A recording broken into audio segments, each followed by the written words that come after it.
6 na grass fire kada araw ang naitatala sa Carmen, Bohol ayon sa mga bumbero doon. Kabilang nga riyan ang grass fire sa 2 burol ng Chocolate Hills na naging pahirapan ang pag-apula. May unang balita live si Nico Sereno ng GMA Regional TV, Balitang Bisdak. Nico?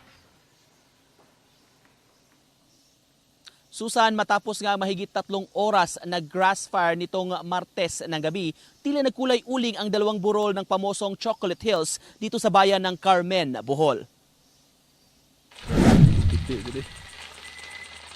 Pasado alas 7 noong Martes ng gabi nang alertuhin ang BFP Carmen kaugnay ng sunog sa 2 burol ng Chocolate Hills sa barangay Buenos Aires. Dahil walang daan, hindi makaakyat ang mga fire truck. Mano-mano kaya pahirapan ang pag-apula sa nagliliyab na tuyong cogon grass. Nato ang kayo, mapalong. So nagmano-mano ta og saka dito, nagmano-mano ta og bunal sa mga katong nagsiga nga mga grass. Bunal lagi sa dili pasir. Bunal gyud, wala gyud mi kapasirit kay ang ato ang mga fire hose disad kabot. Bagamat malayo sa mga bahay, kabado ang mga residenteng aming dinatnan sa paanan ng burol. Di naghuwat tapos may bisig masunog ning niya kay daghan na ba kayong mais na nang bagong gikuan nang gian.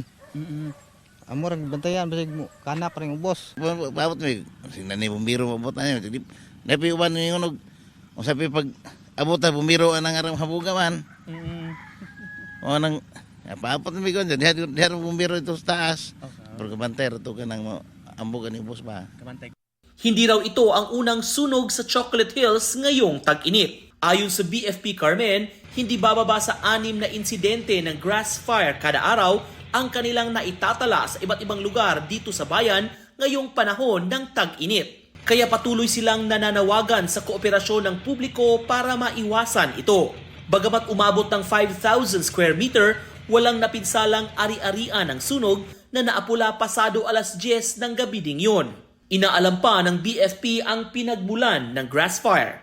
Posible umanong spontaneous combustion ito o natural na pagliliyab ng mga tuyong material dahil sa sobrang init. May tabo tingali ng spontaneous combustion kung grabe kainit ang panahon niya, ang atong mga sagbot patay.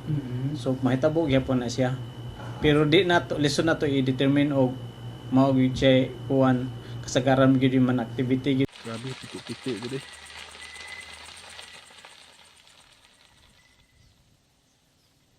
Sa kabila na nangyari, patuloy ang pagdating ng mga turista dito sa bayan ng Carmen sa kanilang viewing deck na sikat na atraksyon dito sa Bohol. Susan? Maraming salamat, Nico Sereno ng GMA Regional TV, Balitang Bisdak. Mga kapuso, para una ka sa mga balita, mag-subscribe sa GMA Integrated News sa YouTube. Sa mga kapuso abroad, subaybayan niyo po kami sa GMA Pinoy TV at sa www.gmanews.tv.